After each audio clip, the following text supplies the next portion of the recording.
Good morning. Ngasi ningthokaba numit ki card ki message yengminase ko. Ningthokaba numit se ahambada number se 47 leire aduga akhoi gi kalada na angobagumba kai guma du minus in bibe aduga chak thongbada na aina sangom chamas ama natraga akhoi gi chini katang adu maina happy be ko chak thongba matamda chingsu matamda ado ahambada khoi gi card ki message yengase aduga timing afaba sai pe yengase ko ngasi gi oina timing afaba kai kai lege habado adu du mase mina se ngang timing ha pa kaudana ai ha pholdare haidi keno taraga video sembada sidagi 3 cards ka tano thosi ko nomagi card number 1 card number 2 card number 3 ko 1 2 3 ko hamba card first card khan ba yang se ko first card se na silai se ko hadi thaba ka tanga si busy obe ai ko busy ama sunang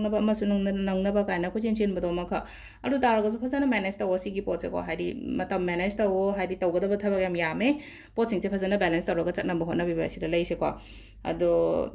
sisina 5 first card ki keno lai ra ko ani shuba sina mung lai na ko hadi aina keno mang ngai lai ba po ha sina kui na ngai ra ga lai ko hai tar ga du ta long la ko gumba yai ko du gi pot ma ko aduga ngasi hatu thaba gumba di taw ko no kem ta hadi ngasi pot ama la ai ngasi pot da tak long chong chen ba di ya de ko sisina number 2 gi lai ko number 3 ko number 3 sina katang negative word ko section ba na traga di ngasa gi akoi bida lai ba meaning je le kho chale kaina hara ga di adumba mayam do kitang avoid ignore to thopio do gi pot mayam do ko aduga yamna feel hadi energy hai tare ko sida energy negative energy yamna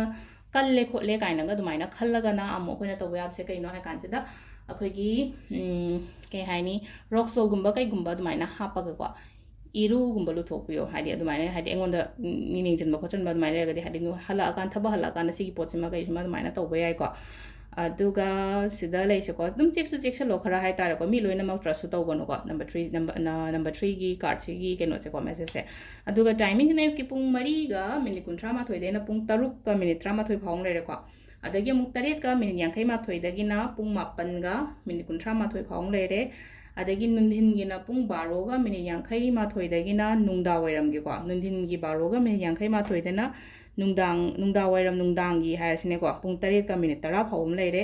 adagi amuk 9 ga minute 50 dagi sisena nungdang gi ni ko 9 ga minute 50 de na pung 13 thoi ga minute 10 phawum le re ko aduga ahing nongyai de na nongalam dai gi har sine ko 12 ga minute 13 ma thoi de na nongalam dai gi mathangi pung 3 ga pung 3 ga minute 13 ma thoi phawum le ko sisina koi gi ngasi gi oina afaba timing ado monday oi bani na ko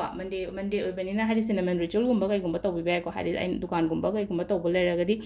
cinnamon powder se koina ai hano khutta hapaga hari blow to sambado du ai gi dukan or na traga ai gi pokpham ha sine ko hari dukan pham na je pokpham pham ba ima ngai su yaw bu su yaw ina ko ai pokpham ma da dum kitang hapaga maming gi na fulong kam jalo ba se gi pot se ko adi wakhan da khallo hari ngasi pot yamna sitle la khodor hapta se pot yamna sitlani kholani ha ba gi dumai taro ko ado sisina sida leire ko khoi ngasi gi oina daily card message me thank you